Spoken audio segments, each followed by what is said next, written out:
Welcome, welcome, welcome. Today I got a special podcast, and not just because this is family, but to me, and I know she's a humble person, so she won't take this. I think this is basketball royalty in Rhode Island. And it's not just basketball royalty, it's human being royalty. And when you hear her story, you know a little bit more. And a lot of people talk about plays from Rhode Island and this, that, and the other. But this person right here is not just a baller from Rhode Island, but it's a person who's giving back. And I want to first congratulate you on your new job and your new career path. And it's something that we need more people who are from the city giving back to the city. Because a lot of times people see the person that does something on the court, on the field, or on the rink, whatever the sport may be. And then once they're done, they leave the state and they move on to the next venture. But not her right here. She stayed in the state, she stayed in the city. Now she's giving back to a great organization, something that the city needs, something that the state needs, and something that the people of the city need. Her path with basketball was all over the place, all over the globe, and all over the world. But still, she stuck with her roots, and she's back home in Rhode Island. She was a star athlete wherever she went, whether it be Bayview, whether it be Rick, whether it be playing for the Cape Verdean national team, whether it be going overseas. But still, something brought her back to Providence, something brought her back to Rhode Island. And that's what we need, in positive role models. So welcome, Vandell. How's it going? That's good. Thank you so much for having me and inviting me on here. I love what you're doing. It's awesome. Definitely, especially like my niece is a diehard basketball fan right now. She's in 7th grade, and she loves playing ball. Like her dreams always go to UConn, and I mean that's everyone's girls basketball player want to go to UConn. And I keep telling her so many players from Rhode Island that play ball, but her mind's just UConn, and I want to show her as athletes from local that you should learn more about. I mean, when it comes to like women's basketball, I say Diana Taurasi's the GOAT. And the fact that she goes to UConn is kind of not helping my case, but I want to show her there's other players that come local, and not only do they play ball, but they use that to set up their path for whatever they want to do afterwards. So just a little bit about you. What was your path to get where you're at now? So honestly, my path was, I want to say, it was definitely injury ridden. I had to learn a lot in the process about myself and really, sit down and truly decide like what it is that I wanted. And, do I want to hang out with my friends or am I going to go and, play pickup on the court? Like it was just trying to decide the balance and figure out like where and what basketball meant to me and where it stood in my life. And obviously it became my number one priority. I literally did everything basketball growing up. I was a gym rat. I was in the gym, wherever I could be in the gym. I was playing pickup a lot. I wish at the time when I was in the gym, it wasn't so much geared towards pickup.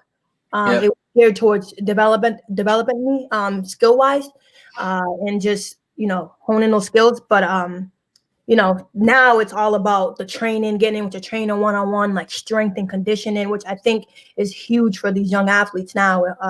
It really helps them overall because, I didn't really know what conditioning was, any of that was until I got to college. I didn't realize I had been out of shape, my whole life pretty much until I was in college. Like that's when I really was pushed to limits that, I wouldn't have been pushed to if it hadn't been for athletics. It is crazy because you probably don't remember one of the first times I met you was it was doing a family like cookout type event up in Canonicus, up in Exeter. Mm-hmm. At the time, this was probably like 12 years ago. I think you had a boot on, or you had like it wasn't crutches, but you had a boot on your ankle, and you were still trying to shoot, and you were still trying to ball, and your mom kept telling you no basketball, but you still had the ball, you were still dribbling, and that's the drive that people like they miss that now. Because I remember, like, my niece and my nephews, they all play. My nephew's playing for Blackstone Valley. He's in the semifinals right now. That's and awesome. I kept telling them, in the summertime, when they took the rims away, a lot of these kids didn't know what to do. Right. And I'm like, if you're a point guard, you don't need a rim to play. There's so many things you can do without the rim. Absolutely. But they just cater to playing, I want to play one-on-one, and not really doing the drill mindset. Exactly. I think them, obviously taking away the rims and, people don't have a place to go. I mean, obviously the pandemic was something that nobody really could really prepare for mentally, emotionally, physically, anything until it like hit us. But I think one of those things where it's like, okay, so now I don't have the hoop. So what else can I do to master my skills? And like, I'm one of those now, as you know, as an adult, pushing 30.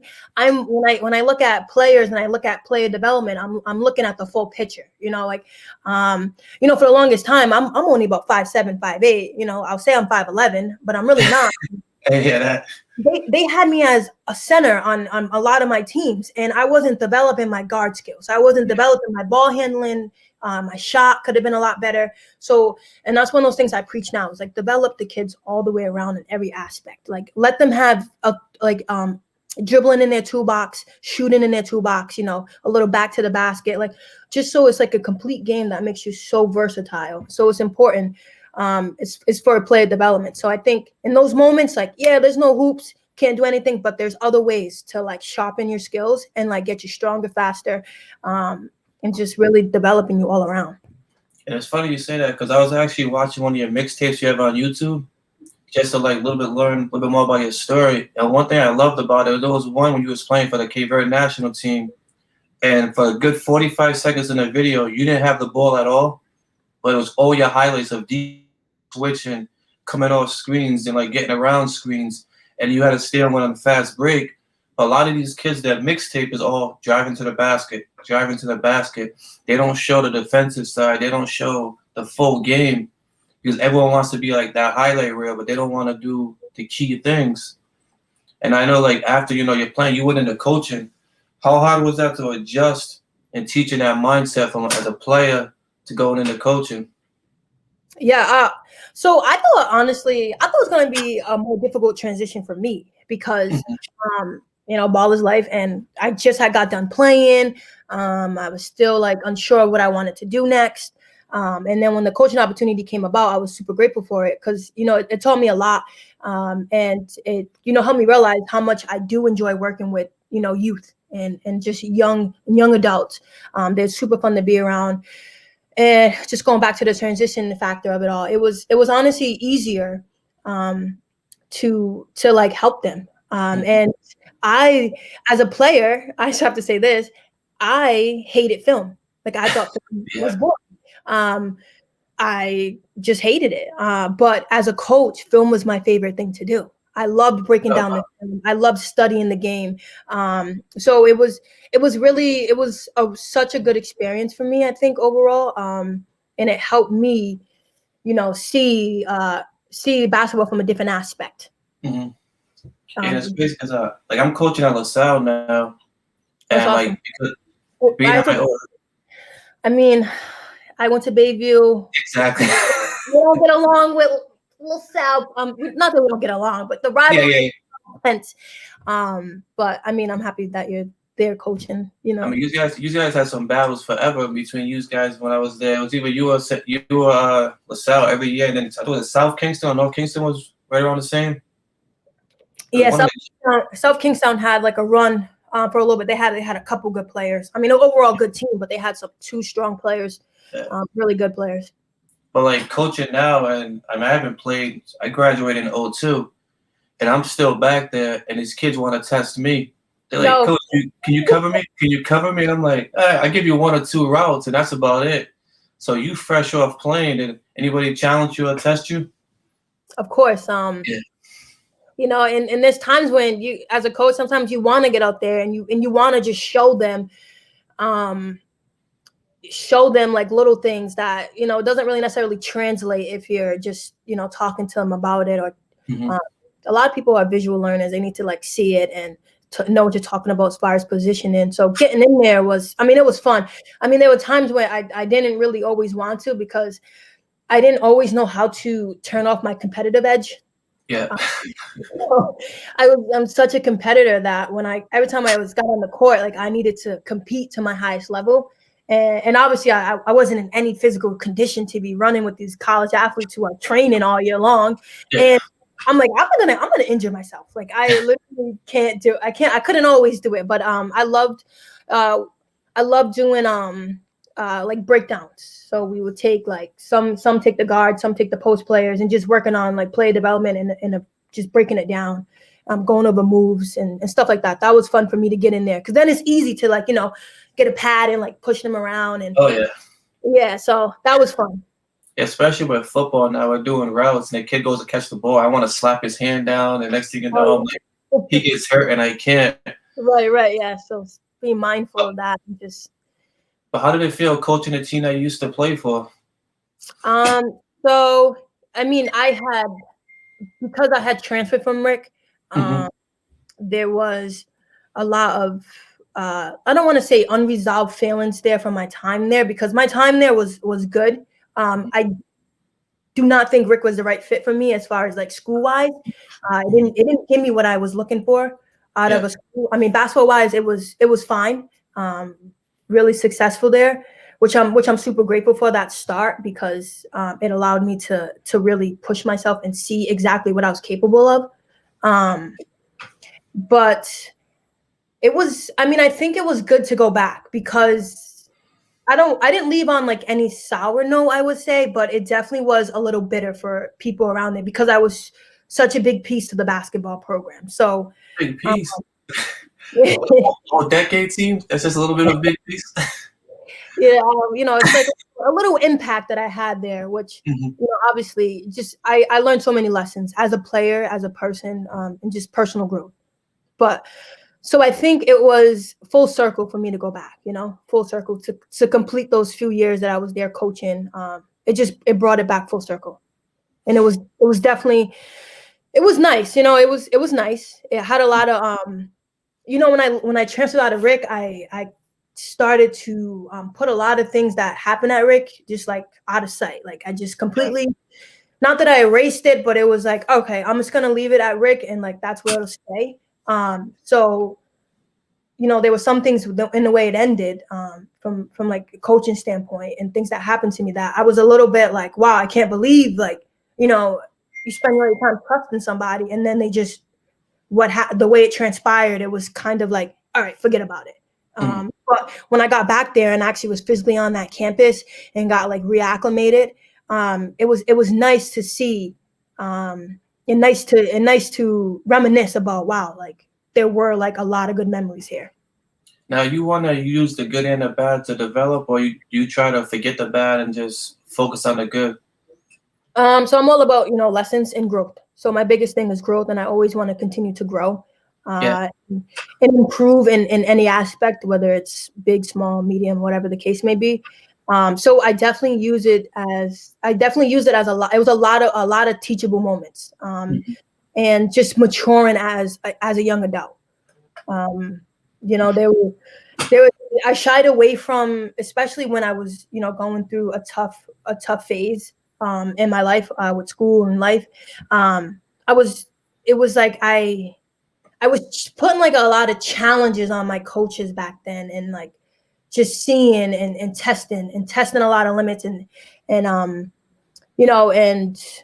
but overall, I mean, it is what it is. I think you learn from it 100%. And it's always there, so that Yeah. way, because I don't try not to, make the same mistakes multiple times, and expect a different result. But uh, that was my biggest thing. Like, okay, this is what happened. Let's move on and let's grow. And that's exactly what I think happened. But it seems like your transition was just like effortless going from, I mean, I know it takes a lot of effort, but just going from Bayview to Rick and just putting up a double double like right off like it was nothing. Was it a harder transition than it looked for you, or did you just make it look easy? I think honestly, offensively, I was probably okay. I think my biggest struggle was, um, getting into college and being more disciplined defensively. Mm. And I had a coach that was, she was big on defense and she drilled defense, defense, defense. And, there was a time, I'll give you a little example. There was a time where we were doing like a shell drill and I kept getting beat. And I'm athletic, so I could recover and make up for it. But I was getting frustrated with myself. And I was honestly, I believe, just a freshman. And I like put my head in my jersey. And I didn't think it was like a big deal, but my coach, he like called me out for that like big time. And I was just like, I'm frustrated at myself. Yeah, yeah. Because I want to be really good at this drill and I'm getting frustrated with myself. Like it wasn't, like me just trying to have an attitude on the court, anything. It was more so like I need to get this right, and I know what I'm capable of, so I want to get it right. So I think that was the hardest transition from high school to college, aside from, getting in shape and conditioning. But it's just like those little things that aren't really drilled in high school that you can get away with. You get away with so much in high school. We had such a dominant team. So truth be told, my senior year, I was obviously the healthiest I've been. I feel like I barely played until playoffs. Oh, Because we blew out every team. So gotcha. yeah, and there was 9 seniors, and we pretty much all were like capable of going out there and like putting up points and playing defense. And we just went in there and crushed teams and got finished the job, and then we sat on the bench and we kind of like bonded by being silly on the bench and stuff. But so that was the biggest thing. Do you still have bonds with the team from those 9 seniors? I do actually like quite a few of them. I think aside from like 1 or 2 maybe, but the rest of them, I still talk to like Nina. She's one of my close friends. Meg Martin, like we still are in contact to this day. Overall, I think the biggest thing was, basketball is a huge piece, but the culture at Bayview was awesome. And like, we were able to foster like so many friendships and like lifelong friendships at that. Like not just like, oh, we went to high school together. Like it's okay. We may not talk to each other every day, but we still go out and get together and connect. And that's not even just the athletes, not my teammates. It's all like other girls too, that I graduated with. So it's nice community there, culture. That's one thing, because I graduated from San Miguel in middle school, and our class was only 15 kids. Yep. And I still talk to all the kids from that class, but I probably talked to 1 or 2 kids from my high school because it was so big. So big, right? Yeah, so being part of a small community, you keep those bonds. But when I got to LaSalle, it was just a shell shock because there was so many people, so many backgrounds, and I wasn't used to being around so many white people. Right, so, and I think, it's funny that you bring that up. Obviously LaSalle is a powerhouse in many aspects, like great school, good academics, obviously sports are phenomenal, facilities are phenomenal, everything's great. I think what they lack there is they don't always do a good job of when you bring in like your minorities, like you need to keep in mind that like what we go home to isn't the same as like what we're coming into. Exactly. So it looks much different for us as far as like school and like discipline and like what kind of supports we're gonna need. And I say this, like Bayview truly, when I came in, they embraced me, they supported me, and it was like, all right, what do you need? Like, and they were like, on my scheduling, they made sure that I had the right supports that I needed, so that way I didn't get there and I didn't just, and I wasn't shell shocked. It was like they integrated me really well into the school system, and they gave me the right supports that I needed. And it wasn't that I was not capable of doing the work, because I 100% was capable. There were times where I didn't have good habits. Like, no one's teaching me how to study at home. No one was really asking me, like, okay, how much homework do you have tonight? Like, did you sit down and do your homework? Like, I was pretty much able to go home and do it all at my own pace.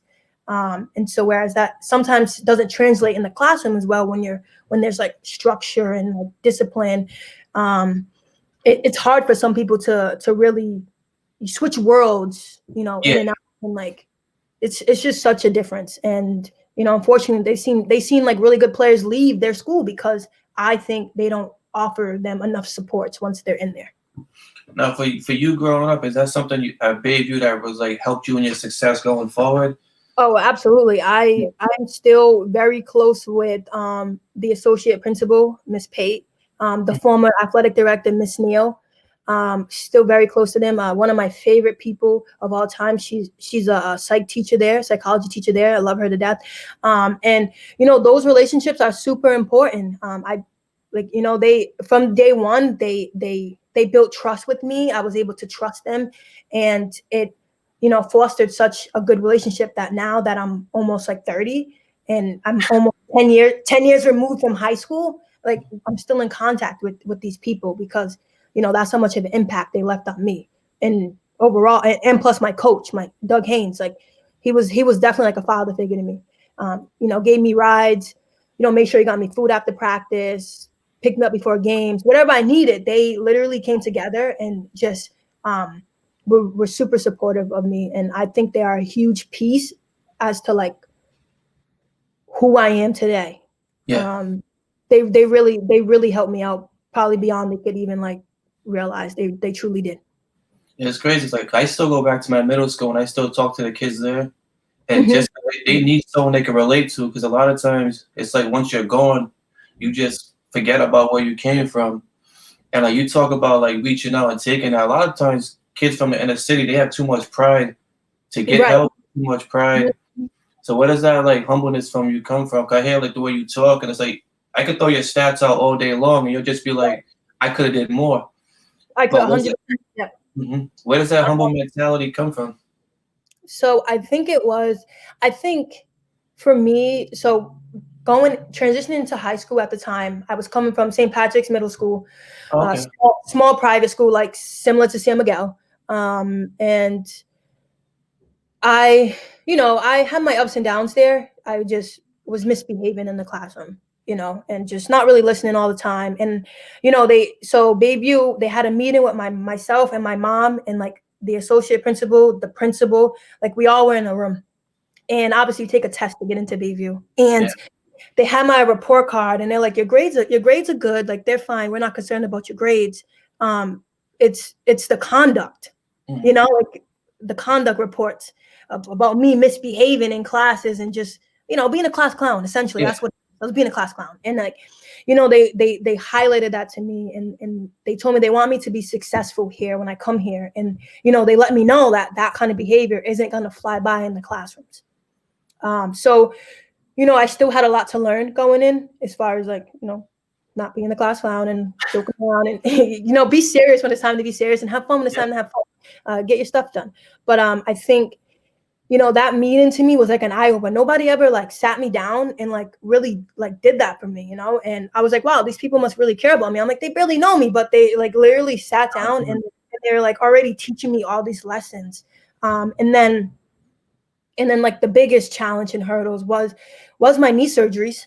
I fractured both my patellas, and at the time it was like I loved high school and I loved going to Bayview, and I didn't mind the commute. But basketball also was a big piece of me, and I lost that. So I was able to find a lot of myself without basketball through Bayview at Bayview, Yeah. which when I look back in hindsight, I'm like, wow, like that was really crucial to my development because ball was life. All I did was basketball. And now for once in my life, I didn't have basketball. Mm. You know, I couldn't play. And like I could be with my team and be with them and, you know, experience things with them, but there's nothing like playing, you know, nothing like the adrenaline and what it did for me. Like I needed to play. But for once I learned to function without playing. And it was with their community support that really like helped me see that like, wow, I'm surrounded by a lot of great people. I think sometimes when you take away the sport you play, you realize you're not just an athlete. I know the term now, more than an athlete, is getting thrown around. But Yep. once I finally Yeah. was done playing football, then that's when I realized I could do so much more and not have a kid of sports. And that's when I started doing my public speaking. That's when I started reaching out and coaching and doing more. Because a lot of times, like some high schools, college, wherever, they're like, they put you on the field and they're like, go get us a touchdown. And then you're done and that's it. But once it's taken away, it's like, where's the mental aspect of you developing outside of the sport? And that's when Right.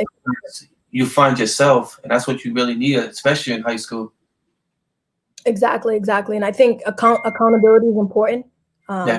And they always held me accountable, even when I didn't want to be held accountable. I think that was huge for my growth.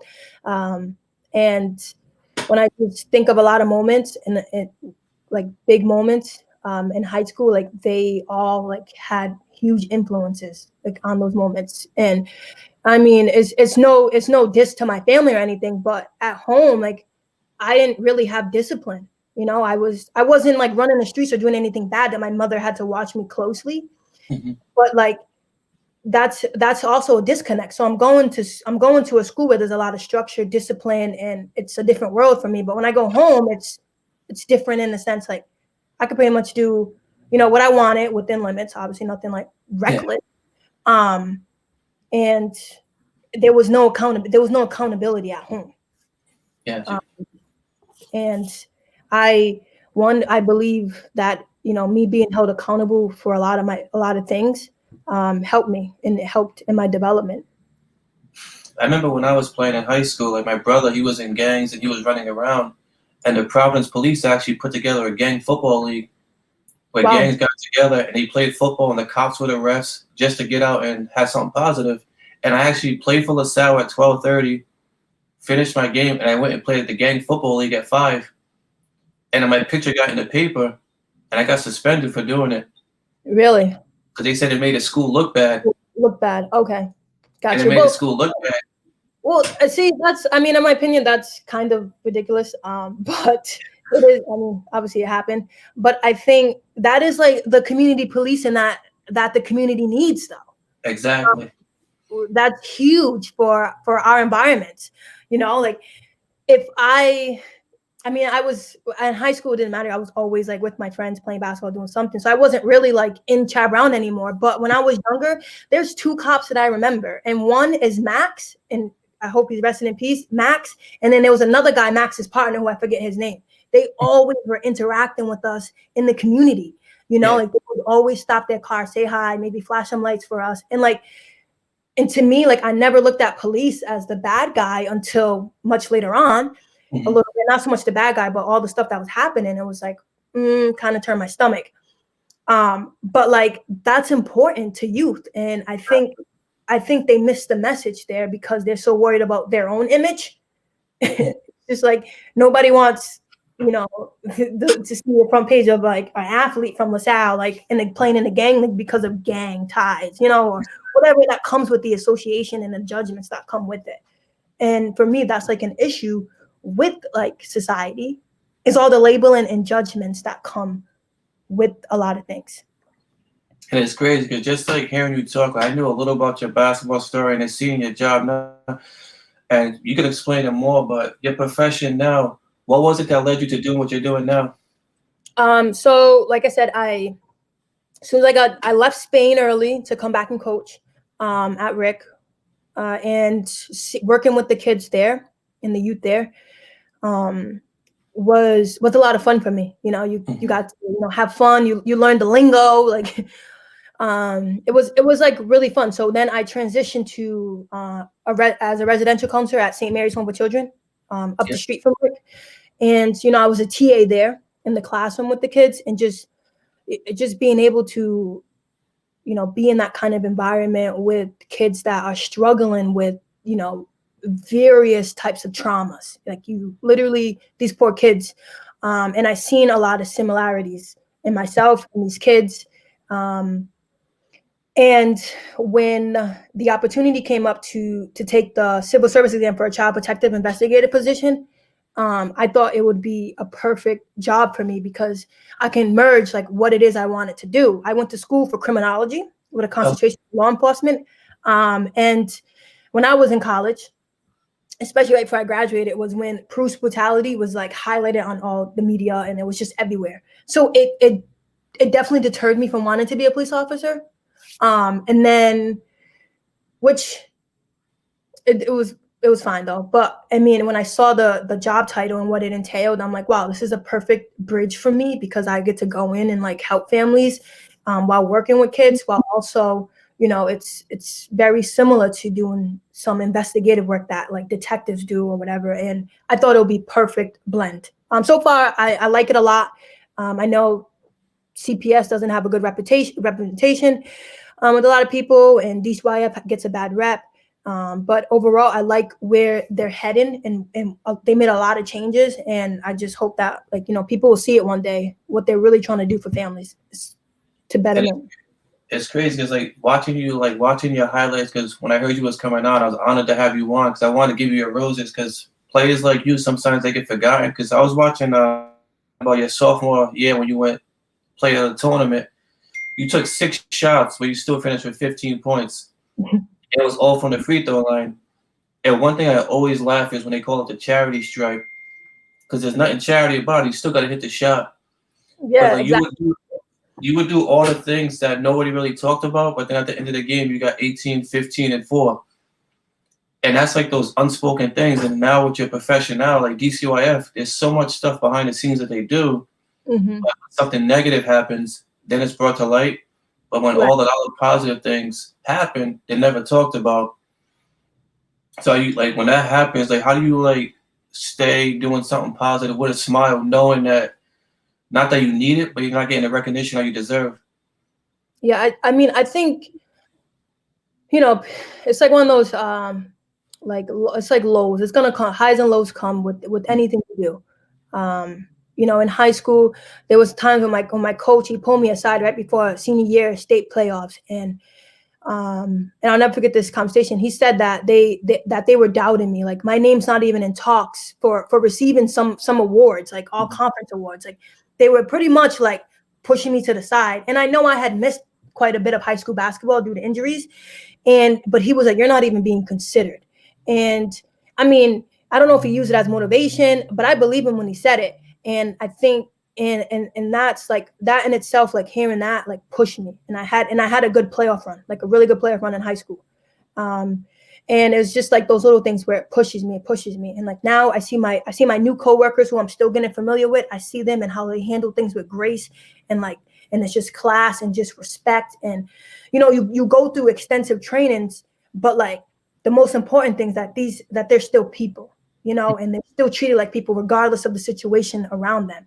And it's being more mindful that it's not just like, wow, like, okay, this parent did this and this to their child to hurt them, but like it's looking at the whole picture. Like, how can you prevent this? Like, what really like caused this? Because at the end of the day, like obviously, generational trauma is continuously happening. Yeah. Like we've probably all been affected by it in some way or another. And like what people also fail to realize is like when your child's exposed to certain things, it affects them later on in life. And sometimes it becomes normal to some kids. And that's what they're expecting to see. Like I talk to some of my kids and like I'll ask them, oh, make sure your parent signs this. And I had a kid at 10 and told me, oh, my mom will be back for another 2 days. I'm like, well, who's watching you? And like the lady upstairs. And this kid's 9 or 11 years old. And I'm like, do I say something? But for that dynamic, it was normal. But it was like in certain cases to some people that may be like, that's wrong, whatever else. But it was normal. Normal, right? That's just what was normalized then. Yeah. And, like, do you feel extra pressure the fact that you're from the city and you're still giving back to the city with people? No, I mean, I think a lot of people put pressure on themselves. I put a lot of pressure on myself. I don't want to say I'm a perfectionist because I'm definitely not a perfectionist, but whatever I do, I want to be good at it. Mm-hmm. And like, I guess it's not just good. Like I need to be great at it and I need to be one of the best. And it goes back to my competitive edge. And like, but the biggest thing and going back to like how I transitioned from Rick to Lemoyne, and I just always reminded myself to be patient with myself, because we're all going to hit learning curves and I'm learning. And like I had to repeatedly, when I tell you repeatedly, that's what I did. I did a lot of self-talk repeatedly to myself about being patient with myself and allowing it to just happen organically. And just, while also I'm not taking away from like how hard I'm working, because I'm working really hard. But like, in anything, I'm just trying to remind myself to be patient and like really get that understanding and knowledge so I can be like great, like I want to be at what I do. Like hearing you talk, you got a lot of that Mamba in you, using like the quotes and everything else. You got that Mamba mentality. Do you listen to any podcasts or any like meditation to get your inspiration, or is that just self-taught in your head? No, I mean, I started doing this from when I was younger, but now I am definitely more into, I'm reading the news. I'm reading things around me. I'm listening to things. I am like more in tune to it. And when I hear it and I'm like, wow, like a lot of people think like me, like maybe I should, talk more And that's where I'm at right now in my life. Is like I don't really say much. I kind of, just I do what I have to do, and but I'm very quiet in certain areas where I want to start being more vocal, and I do have a lot of feelings and a lot of things that I want to share, and a lot of people I want to like try and help, but I don't always like put myself out there. I kind of just, all right, I'm gonna do it, but when are you gonna do it? Yeah. So that's why when this opportunity came up, I'm like, wow, this is so great, like to be a part of this. This is awesome. Like I just so grateful that you are doing this, because this is really awesome. It's crazy because I keep saying how humble you are, and like watching your highlights and watching you play, and then hearing your story. Like I'm a huge WNBA fan. I love women's basketball. I tell people all the time I like watching women basketball more than men because men's all ISO. Yep. So, hearing your story and everything else, like the person I reminded you of, I'm just gonna pop a picture of. You're gonna be like, yeah, no, but you know who that is. Yes, of course. She needs no explanation. And your story and everything about you is, especially what you're doing now, that's who I see in you. And your game, the way you talk on defense, the way you box out, the way you come around and picks, and then what you're doing now. What does someone like her mean to you? So Maya Moore was, she was still, when I was coming up, she was obviously she's older than me, but she was at UConn. And I don't know, you probably remember Maya Moore. When she was one of the first players that, I mean, her game like really well. She was one of the first players that I was watching and learning and picking up things from. And she would always do that underhand layup. And I remember being at the playground, the basketball courts, well, the old basketball courts at St. Patrick's before they removed them. I was with one of my best friends, Shay, and we literally used to say, "Do the Maya," and we were like on the court doing like the finger roll layups, and like that's who I started to like emulate a lot of things after, like Maya Moore and Candace Parker. Like those two were like my girls. Like Diana Taurasi, she was already in the WNBA, like settled. She's older than I am, but like to see that these girls in college and watch them in college was like huge for me, because a lot of I was doing, I was trying to emulate them. As well as LeBron James. I was, they were, that's who I was trying to copy, everything. And then not just because I could see her game in yours, but not only that, what she's doing with the Innocent Project and the way she started giving back and what you're doing too. I could just see her impact on you. Yeah. But I know you mentioned that you said Diana Taurasi, but you said the other name that I'm kind of bittersweet about. Those two right there. Yeah. You can only take one. Who you taking? So I know the answer, but I was going to ask you. I know the answer, but. Yeah, so funny. I am a major LeBron fan. All right. This podcast is over. We're gonna. Yeah. Obviously, I will say that. I mean, we were from the East Coast, so I went with the East Coast team, and then as like the Cavs rose, like LeBron was really rising to stardom, and like I was infatuated, and then the Kobe and LeBron thing, it was definitely like cool. But I think LeBron was more, he was coming up as I was coming up, like really into basketball. And that's when like he was putting the Cavs on the map, and the Cavs are going to the Eastern Conference Finals when they, so they won it, and then they lost to the Spurs. But like those are like what I remember. And I think I had just missed Kobe, even though he was so like monumental. But they didn't really play the Lakers over here that much, Celtics, Big Three, and like LeBron James. And like that's who I was like just watching all the time. So I think that's why I like really took a liking to LeBron, because that was when my mind was like, ball is life. Like I'm really into this. Like, look at this guy. Like he's amazing. So I think that's where all that like love developed. Is he was like right here. It was easy for us to catch the Cavs. Couldn't really catch the Lakers. I didn't stay up late. Other than like highlights. And when you see her, what do you think of? I mean, obviously it's such an unfortunate situation, and like, breaks my heart, because she watching her highlights, my favorite move, the spin move. Anybody would tell you on the scouting report, spin move. And I remember watching her highlights on Twitter, right as she was, it was like, wow, like Kobe's daughter's nice. And she was doing spin moves and everything. I'm like, wow, that is awesome. Like, I was like, she's going to be unbelievable. she's gonna be unbelievable. I already knew she would have been like a top player. Coming up, she would have been a great college athlete, and then she would have been a great professional. So it's just one of those situations where you hate to see it. Literally, like, it's like that was. Sorry about that. Yeah, no problem. Like, those are one of those things where that wasn't supposed to happen.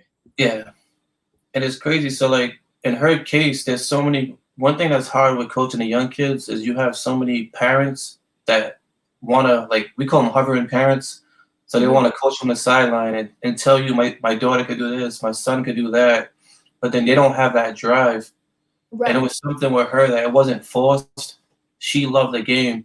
She loved the game. Absolutely. And that's so I love that you brought that up, because so my biggest thing is when I was coaching, I was recruited, I looked for energy. I looked for energy. I looked for, intangibles. That was important for me because, I was a passionate player. I was the type that if a good play happened, like, I'm gonna react, like I'm gonna try and get the whole bench rallied up. And I think she literally she was a student of the game, and she honestly just would have just learned so much from her father, and it would have helped her. It would have translated. It's just really unfortunate. But yeah, you're right. It was definitely like she loved it. Like, it was passion. Like, it's funny because I'm a diehard Laker fan. My middle name is Magic. I got the Kobe tattoo. But when you talk about student of the game, one of my favorite players is this guy right here. Oh yeah, Jason Tatum. Like, he's that new breed of guy that's putting in the work. And like you talked about film study earlier, how for that high school kid, how key is film? Because he lives at film. How key is, like you mentioned it earlier, but how key is film to these young kids? Film is important, and I wish that somebody like sat me down and like had me drilled into film more. Because when I tell you, going to school up in Syracuse, we have long bus rides back this way to play, teams in Mass and Connecticut.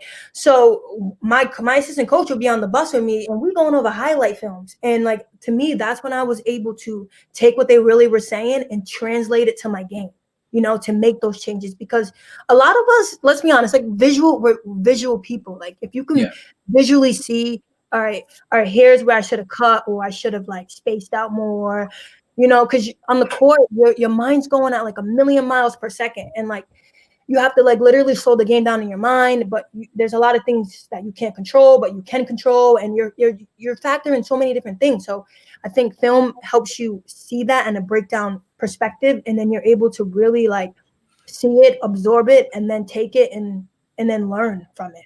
So I think, for high school kids, young kids, if people are taping your games and your parents are there with their iPads on the tripod and you're annoyed by it, don't be annoyed by it, because, they're capturing some great film of yours.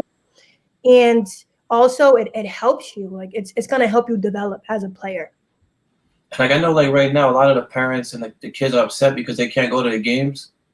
Like, I was telling my sister, it's key right now because all his games are being aired. So he has stuff that he can look back on, and he can watch and he can learn from. And he's actually going to Stonehill next year. And I'm like, all your games are right there on NFHS, and you can watch them whenever you want. They're on YouTube. So you can learn from what you did, key mistakes and stuff like that. You just got to be a student of the game and study it. Exactly.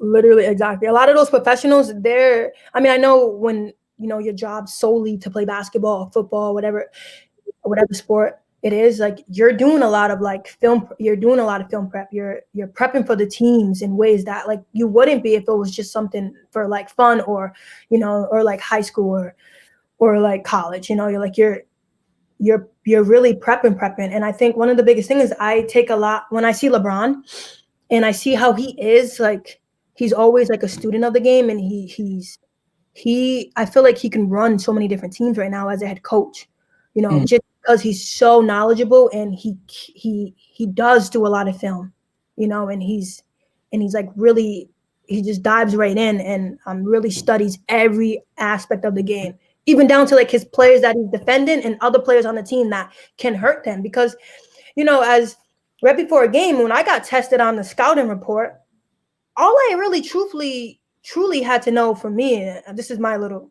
I'm going to share a secret with you, is I pretty much only studied the player I was guarding, which Yeah. only hurt me, like I should have been studying everything, but like I was like, all right, I need to know the person I'm guarding, I need to know their tendencies only, and instead, like, I wish that I was like studying the whole scout for what it is, and like really like sitting there and looking at their plays and just so that way it makes it make sense. You know people's if you understand like what's going on in the play, and then you also understand your person's tendencies and within that play and what they like to do, then you're able to stop them. You're going to have more of an advantage because you're able to see like sweet spots or what they like to do when they like to curl off a screen on that play and like things that people are doing. Because as human beings, everything's like muscle memory, and like when you're doing stuff, you're going to repeatedly do that stuff until like someone pretty much takes it away.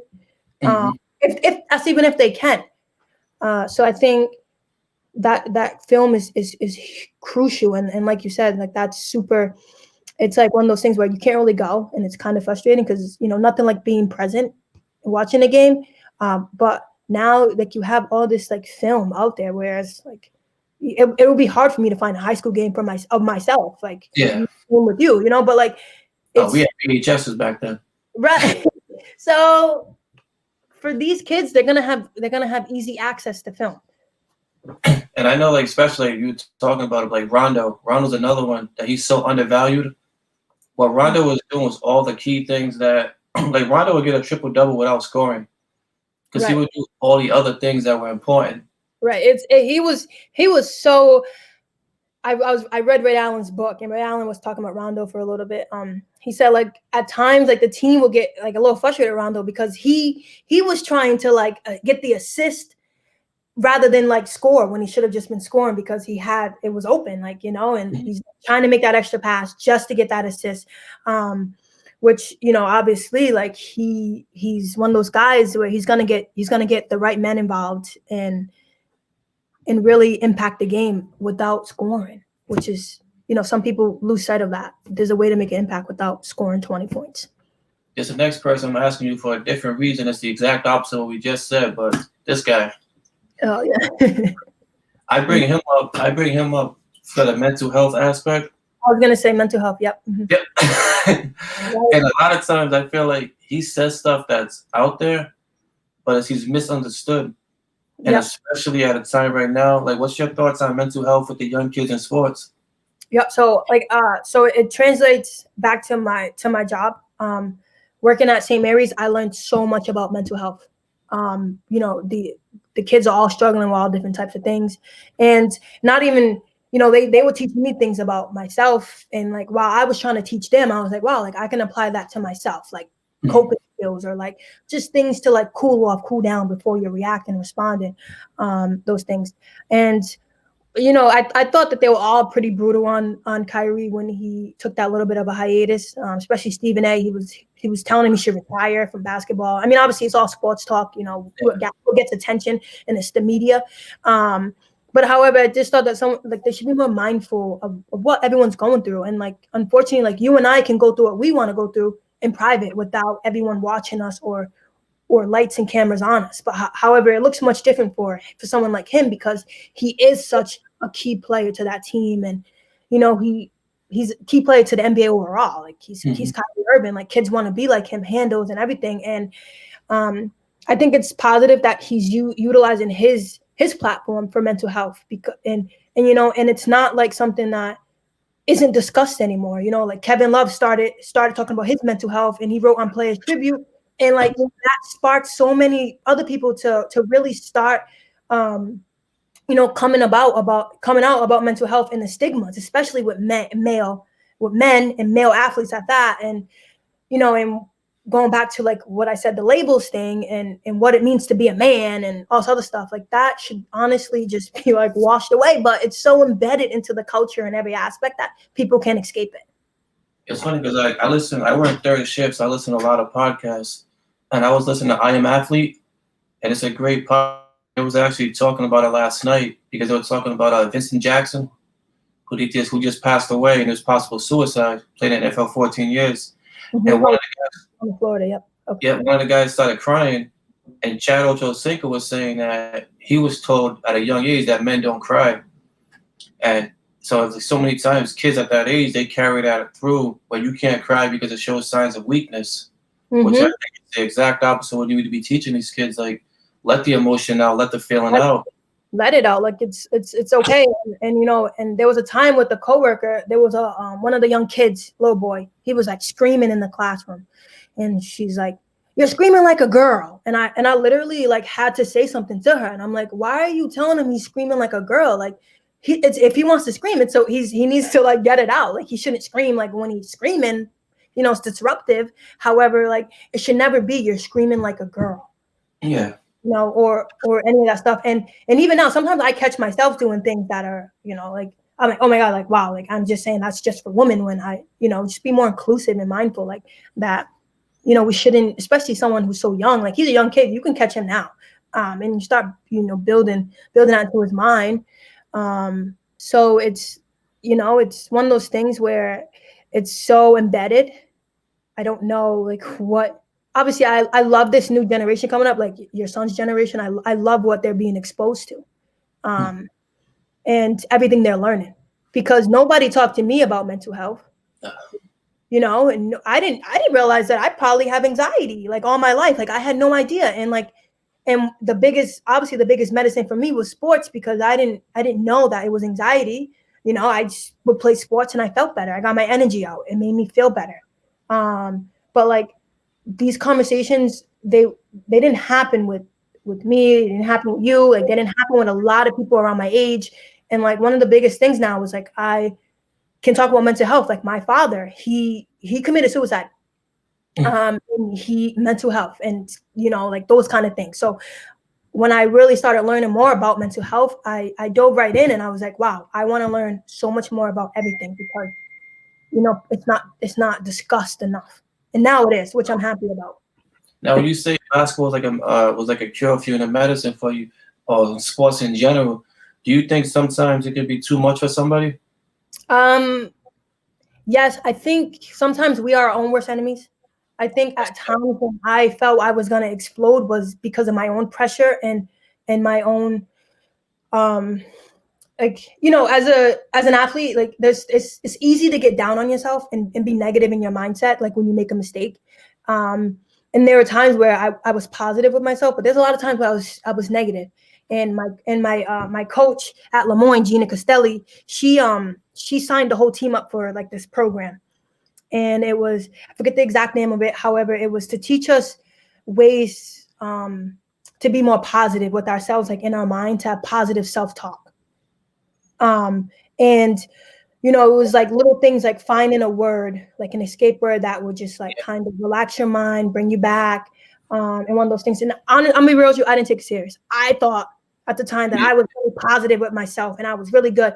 And I wish that I had utilized that more, because it was honestly like a lot of things, tools and stuff being thrown at me that I just completely ignored, because I felt that I was okay without it already. Like, I was good enough without it, when it's never that. It could always help me develop more. And that's another thing too. I tell people, be positive with yourself in your mind. Like, be kind to yourself.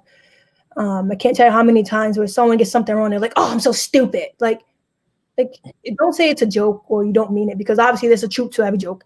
But like, you know, just be kind to yourself. That's it. That's why I always like try and tell myself, like, be kind, like, be easy. It's funny because I had a couple pictures up, and every single one, without me saying it, you just transitioned into the next one. You just did it again.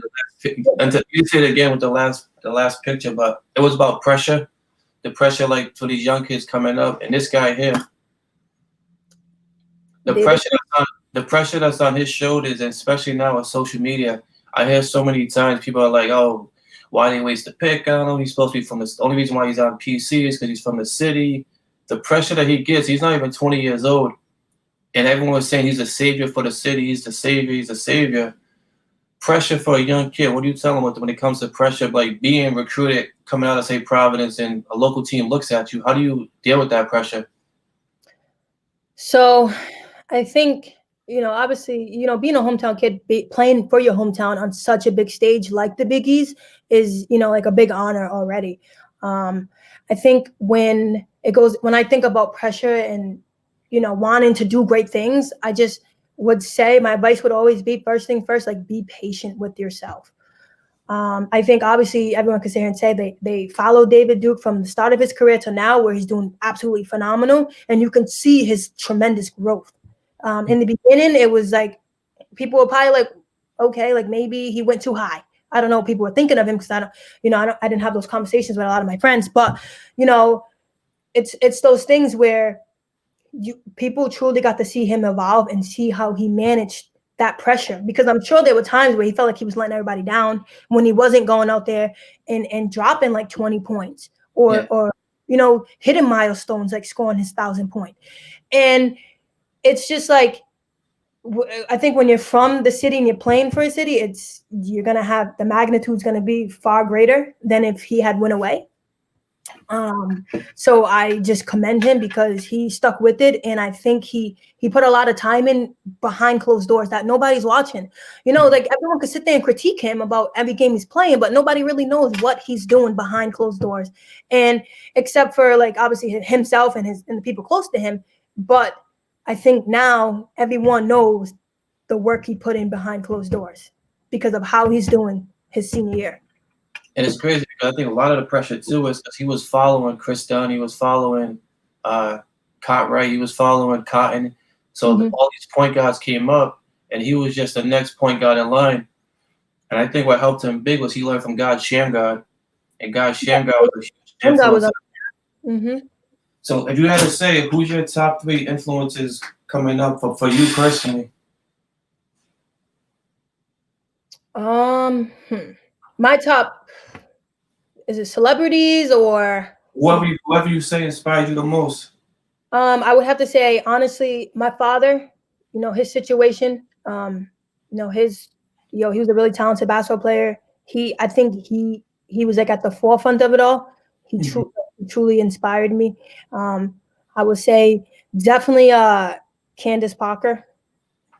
She was like a famous person that inspired me.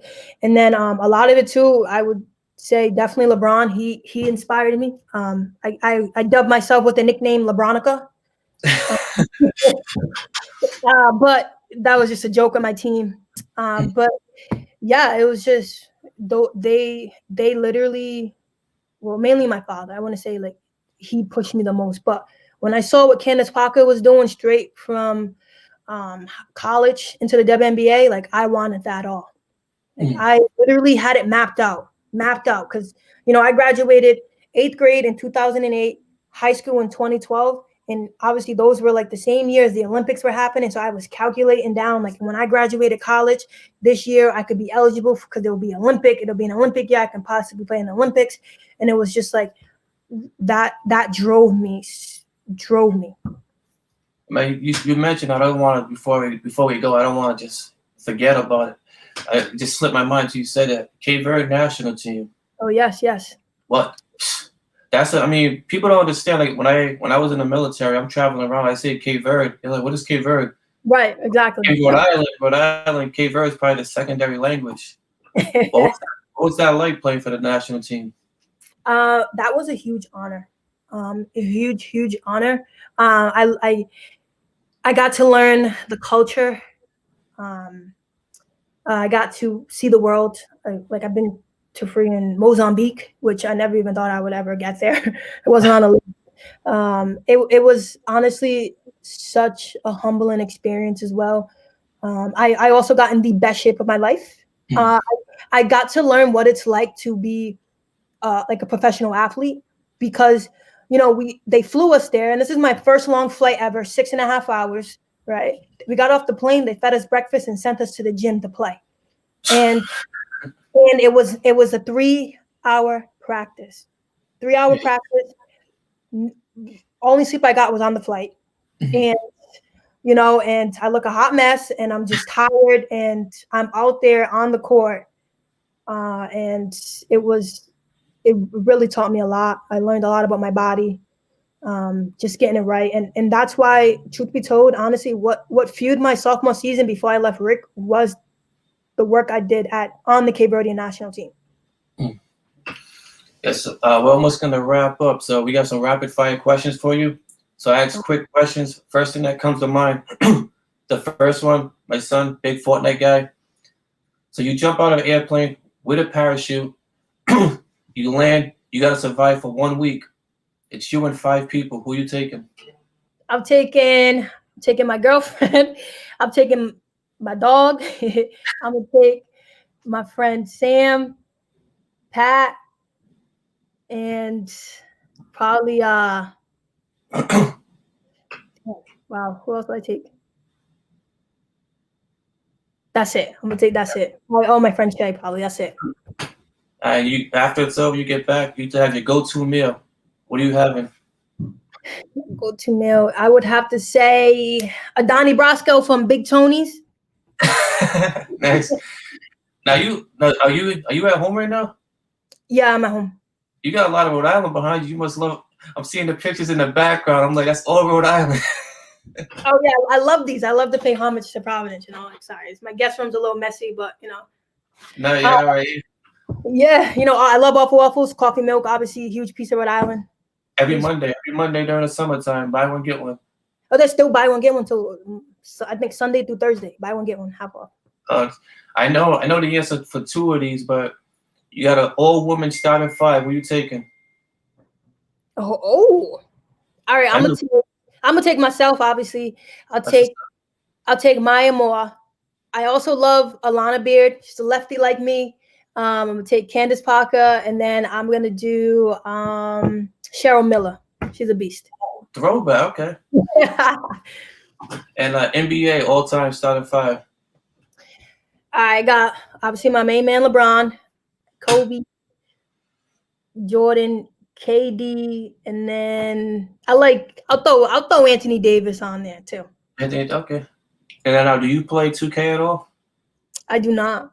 No? But I do not, yeah. You don't play 2K? And what are you listening to? I am listening to, it's so funny, let me see. It's a lot of random music. I guess right now, if I were to play a song, I would probably be playing No More Parties. But I think her name is like Coy Lorraine. I don't know. It's like one of the famous like TikTok songs. Yeah, my son, he watches the TikTok, but he's not on TikTok. I'm like, yeah, no, he'll just watch him.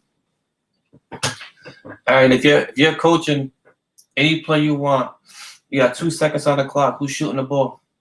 LeBron James. No, I said it's 2 seconds. The game's on the line. You need to make the basket. LeBron James.